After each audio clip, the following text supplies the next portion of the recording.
Robert Halfon, in a few words, or maybe quite a few words, how could you describe the state the Conservative Party are in and the state they've left the country in right now? Well, it's really difficult, and I'm very upset about what has gone on. I've always campaigned for three things since I've been MP from 2010, and that has been cutting the cost of living for residents. I fought hard on cutting taxes, cutting energy bills, particularly fuel duty, every year that I've been a Member of Parliament. I fought for social justice, for help for the lower paid.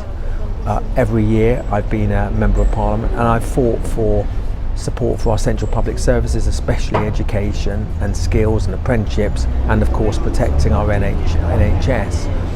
And it upsets me that some of the things that have gone on are tarnishing the things that I believe in, but also what the government, some of the good things the government, previous governments have done in the past. For example?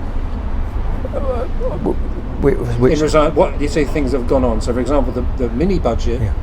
What are you unhappy with in the mini budget, and how can that be, if at all, changed? So, I've always argued for a huge scale intervention in energy bills, and I think the government had to spend a lot of money, and they're going to spend well over £100 billion.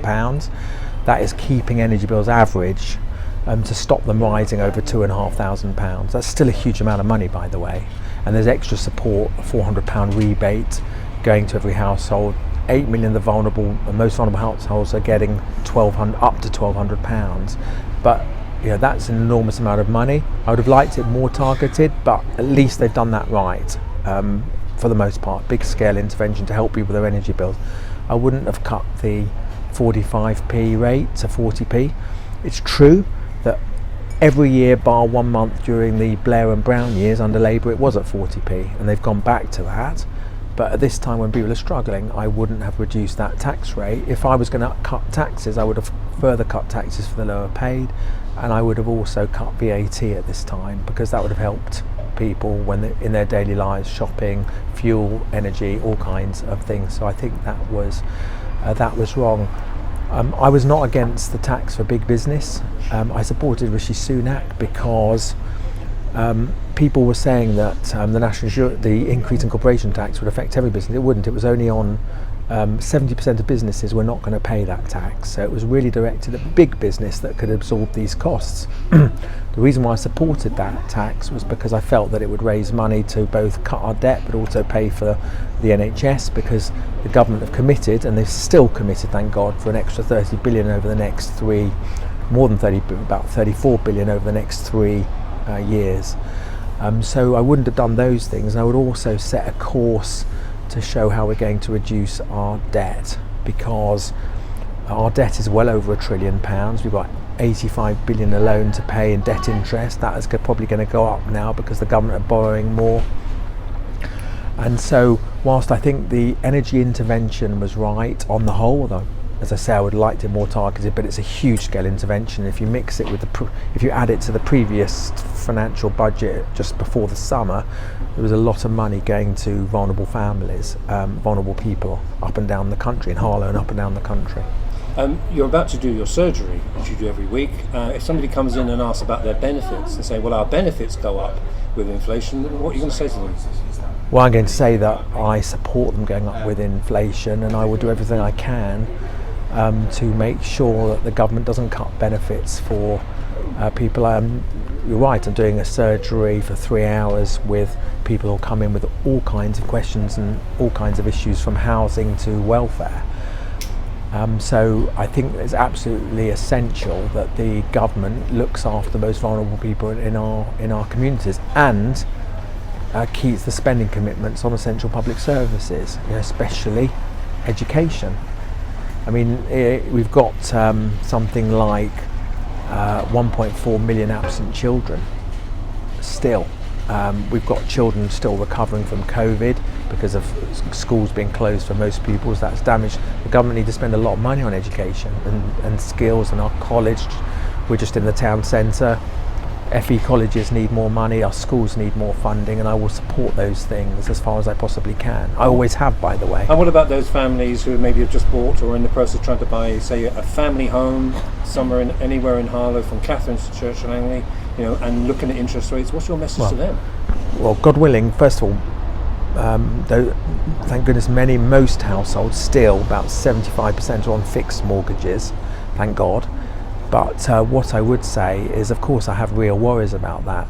That's why I was very cautious about doing some of the measures that the government have announced. Well, I supported Rishi Sunak because I felt that we didn't want to do anything that would increase interest rates. So what I would say is I hope that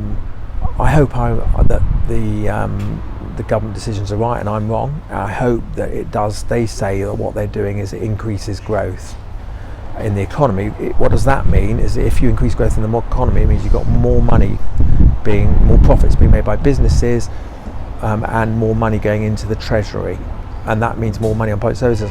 And hopefully, with what they say as well, the big intervention on energy bills is that will cut inflation, and which will help with the cost of living as well. This is Friday morning. We're outside the sandwich bar here in Harlow. Are you going to conference? Because a lot of your colleagues aren't, I believe. I'm going very early tomorrow morning, Saturday. We're doing this interview on Friday. I'm going because I'm speaking in a number of events on education, skills and apprenticeships. My passion in politics. My first ever speech in the House of Commons was about education and skills and apprenticeships. And everything I've done is to try and promote apprenticeships in our town. I've employed them in our office, Harlow Apprentices. And so my aim is to go and speak at these events, also to find out what's going on, but also to make it very clear to those in power, to the government people, of my concerns, and to what I want to know what the government policies are on public services, what they're going to do to help the most vulnerable, what they're going to do to help lower earners, and how they're going to sort the current situation out.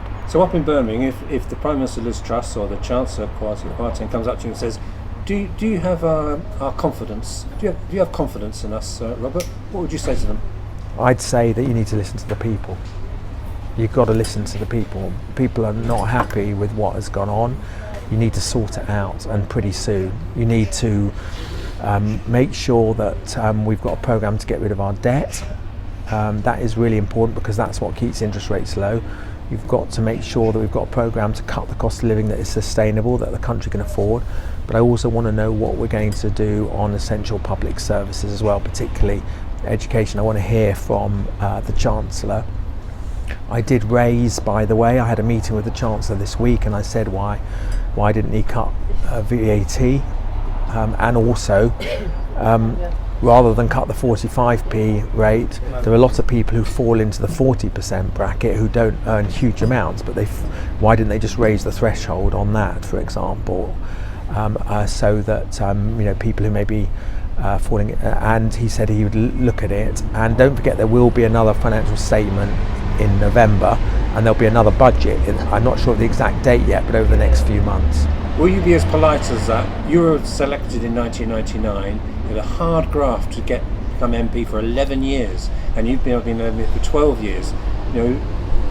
Are they threatening to completely, you could get out of power, but or representation harder, but also damage all the work you've done over these years? Well, it's been the greatest honour of my life to serve the people of Harlow as MP since 2010. You're right, I was first elected in 1999. I lost the first two elections. I've won all the elections since with a majority of 14,000. I think the people know that I work hard for Harlow, I champion Harlow, I fight for Harlow, and that I'm not being afraid to get up in Parliament, to vote against the government. I've had to. In fact, in the previous Parliament, under Boris, I had one of the highest voting records against the government for a Conservative MP. I speak up against the government in the media. I've done so many times. I've challenged them on energy bills, I've challenged them on the cost of living, I've fought for fuel duty cuts, I've challenged them on education funding, I've published reports in my committee, the Education Committee, challenging the government to give more money for schools and colleges, because that's what I believe in. So the people know, fair-minded, that I work hard for Harlow, I champion Harlow, I speak up for Harlow, and I challenge the government when I think things are wrong.